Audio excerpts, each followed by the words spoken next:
Hi, I'm Dr. Rachel Talbot. I'm a doctor of chiropractic and a specialist in reorganisational healing.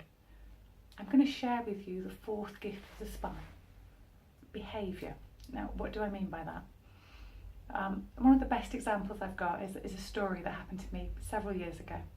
I was working with a lady, I'm guessing she was probably in her late 60s, early 70s, and she had a back problem. Nothing exciting about that, except the first time she came in, she was extremely rude to my receptionist, just stuck in my mind. But that happens, people are in pain, can be like that.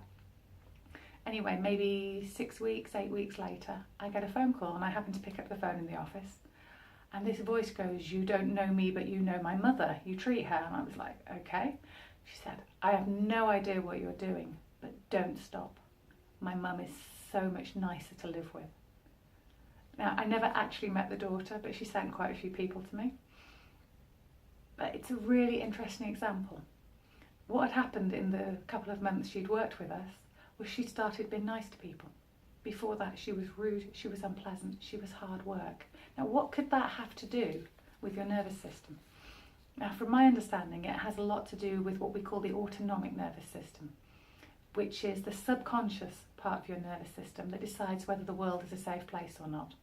So we're constantly scanning, everyone does it, and your body's either deciding it needs to go into fight, flight or freeze, so to protect itself, or whether you can be relaxed and enjoy the situation. If someone is carrying a lot of spinal tension, then that can put them into a permanent state of fight-flight. So they're constantly tense, they're constantly on edge, they're constantly reactive, and they can behave in ways that we would deem socially really quite unacceptable, or just downright unpleasant.